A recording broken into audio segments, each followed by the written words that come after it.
Halo semuanya, selamat datang di podcast pertama saya. Sebelumnya, perkenalkan nama saya Angelin, mahasiswi Sekolah Tinggi Pariwisata Trisakti, jurusan Strata 1 Hospitality dan Pariwisata Angkatan 2019. Pada podcast kali ini, kita akan membahas tentang dampak COVID-19 terhadap hospitality dan pariwisata.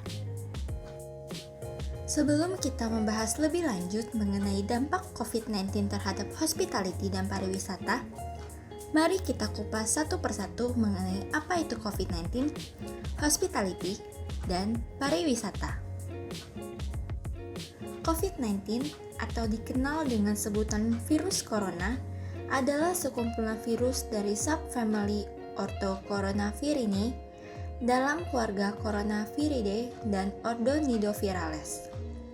Virus ini dapat menyebabkan berbagai penyakit, mulai dari batuk pilek biasa hingga yang lebih berbahaya seperti sindrom pernafasan akut parah atau biasa disebut dengan SARS dan sindrom pernafasan timur tengah atau biasa disebut dengan MERS yang dapat ditularkan melalui udara, kontak fisik, atau menyentuh benda yang terkontaminasi virus ini. Untuk penyebarannya sendiri dimulai dari kota Wuhan, Hubei, Cina pada akhir tahun 2019. Hingga saat ini, virus corona telah menyebar lebih dari 200 negara di dunia dan telah memakan ribuan korban jiwa. Sehingga COVID-19 ditetapkan oleh WHO sebagai pandemi global pada tanggal 11 Maret 2020 lalu. Hospitality adalah hubungan antara tamu dan tuan rumah atau suatu sikap keramah tamahan yang dilakukan oleh tuan rumah kepada tamunya. Mungkin Anda sedikit bingung mengenai tuan rumah yang saya maksudkan di sini. Tuan rumah dalam hospitality dapat diibaratkan seperti staf hotel yang memberikan pelayanan kepada tamunya. Untuk jenis pekerjaan dalam bidang hospitality ini biasanya identik dengan pekerjaan yang melayani dalam bidang jasa, seperti hotel, tour and travel, perbankan, rumah sakit, dan lainnya. Pariwisata adalah kegiatan orang melakukan suatu perjalanan untuk berlibur, melakukan bisnis, atau keperluan lainnya ke suatu tempat di luar lingkungan mereka biasanya. Tak hanya itu, pengusaha objek wisata, daya tarik wisata, maupun usaha-usaha yang terkait dalam bidang ini juga termasuk ke dalam pengertian pariwisata. Pada umumnya, hospitality dan pariwisata merupakan satu kesatuan yang berkaitan dengan erat dan tidak dapat dipisahkan. Karena setiap kegiatan pariwisata yang kita lakukan tentu terdapat hospitality di dalamnya. Seperti misalnya, kita akan melakukan perjalanan wisata ke Bali di mana transportasi yang kita gunakan adalah pesawat. Di dalam pesawat, tentu saja kita dilayani oleh pramugari maskapai tersebut. Dan pelayanan yang dilakukan olehnya termasuk ke dalam hospitality. Nah, sekarang kalian sudah tahu kan apa itu COVID-19, hospitality, dan pariwisata. Lalu yang akan kita bahas selanjutnya adalah bagaimana kondisi hospitality dan pariwisata sebelum munculnya COVID-19. Sebelum adanya COVID-19, perkembangan dari industri pariwisata berjalan dengan baik dan teratur, di mana setiap orang dapat melakukan perjalanan wisata tanpa adanya hambatan yang berarti. Dan para pemilik usaha dalam bidang ini pun dapat menjalankan usahanya seperti biasa. Untuk di Indonesia sendiri, berdasarkan data dari Badan Pusat Statistik, rata-rata pertumbuhan kunjungan wisatawan mancanegara ke Indonesia dalam 5 tahun terakhir, periode 2014 sampai 2018 mencapai 14% per tahun. Dan apabila dibandingkan dengan periode sebelumnya, yaitu 2009 sampai 2013, maka rata-rata pertumbuhan kunjungan wisatawan mancanegara ke Indonesia ini mengalami kenaikan sebesar 5%. Bahkan, pertumbuhan pariwisata Indonesia mendapat peringkat 9 dunia. Sedangkan untuk pertumbuhan wisatawan Indonesia yang melakukan perjalanan ke luar negeri sepanjang tahun 2019 diperkirakan mengalami peningkatan sebesar 10% dengan jumlah sekitar 10,7 juta wisatawan. Dengan beberapa negara tujuan yang menjadi negara favorit seperti Singapura, Malaysia, Thailand, Jepang, dan Korea Selatan. Sehingga dapat disimpulkan bahwa perkembangan industri pariwisata di dunia berkembang dengan pesat. Melihat kondisi hospitality dan pariwisata sebelum munculnya COVID-19, tentu kita akan menemukan perbedaan yang sangat besar dengan kondisi saat ini. COVID-19 berdampak sangat tinggi terhadap industri pariwisata.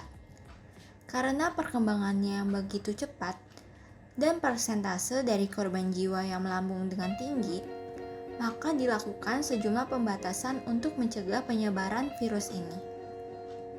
Upaya yang dilakukan untuk memperlambat atau bahkan menghentikan penyebaran virus ini adalah dengan memberlakukan lockdown atau work from home. Orang-orang yang tidak berkepentingan dilarang keluar dari rumah karena dicemaskan dapat memperluas penyebaran COVID-19. Karena pembatasan yang diterapkan inilah, maka dampak dari keberadaan COVID-19 sangat dirasakan oleh industri pariwisata. Tak hanya sekedar diterapkan lockdown atau work from home begitu saja, namun beberapa hal pun dilakukan untuk mendukung upaya-upaya ini. Seperti pembatasan transportasi dan penutupan sementara destinasi-destinasi wisata.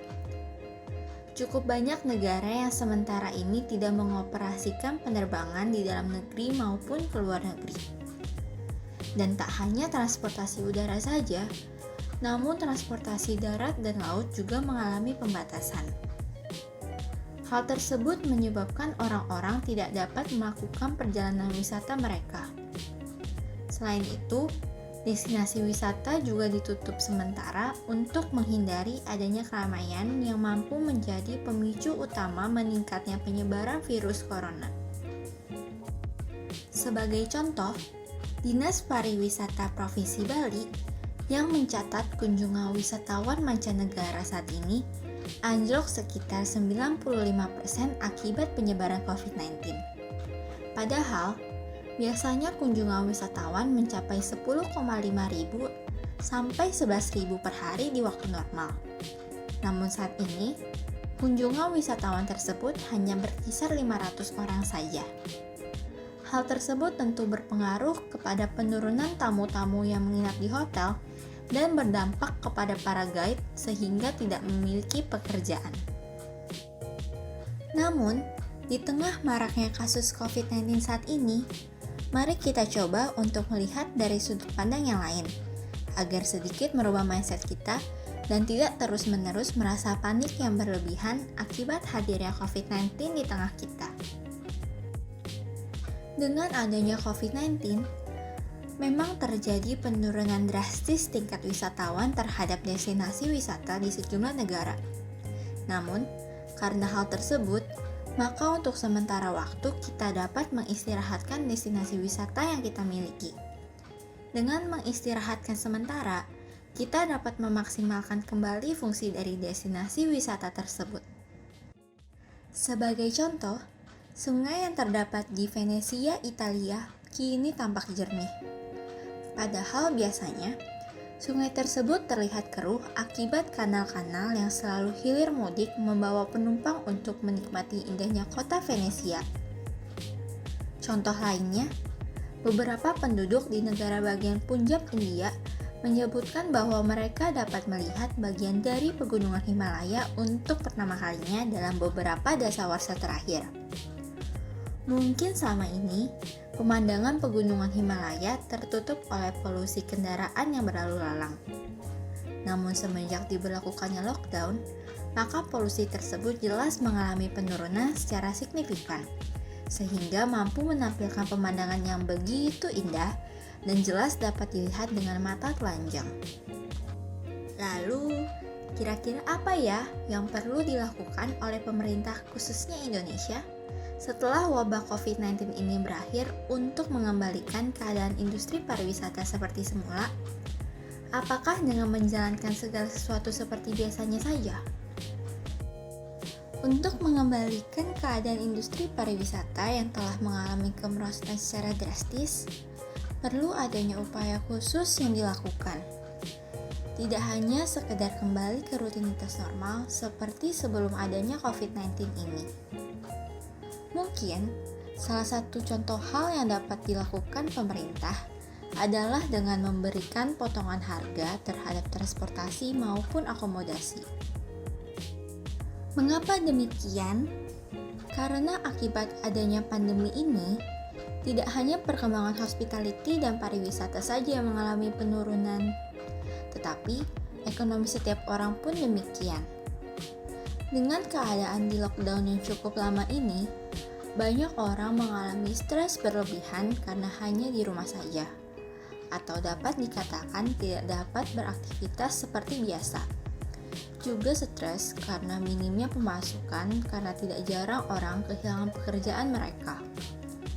Sehingga sangat memungkinkan jika wabah ini telah berakhir, orang-orang membutuhkan refreshing dengan melakukan perjalanan wisata. Namun, melihat keadaan perekonomiannya, mungkin saja mereka mengurungkan niatnya untuk berwisata. Dengan pemerintah yang mampu memberikan potongan-potongan harga terhadap transportasi maupun akomodasi, maka akan membuka peluang lebih besar untuk kembali menarik wisatawan untuk melakukan perjalanan wisata, sebagai upaya untuk memperbaiki dampak yang timbul akibat COVID-19 ini terhadap hospitality dan pariwisata. Kurang lebih, itulah dampak dari COVID-19 terhadap dunia hospitality dan pariwisata. Mari kita sama-sama berdoa agar pandemi ini segera berakhir dan kita dapat kembali menjalani rutinitas kita seperti biasanya. Sekian pembahasan kita mengenai dampak COVID-19 terhadap hospitality dan pariwisata. Tetap jaga kesehatan, tetap di rumah aja, dan sampai jumpa.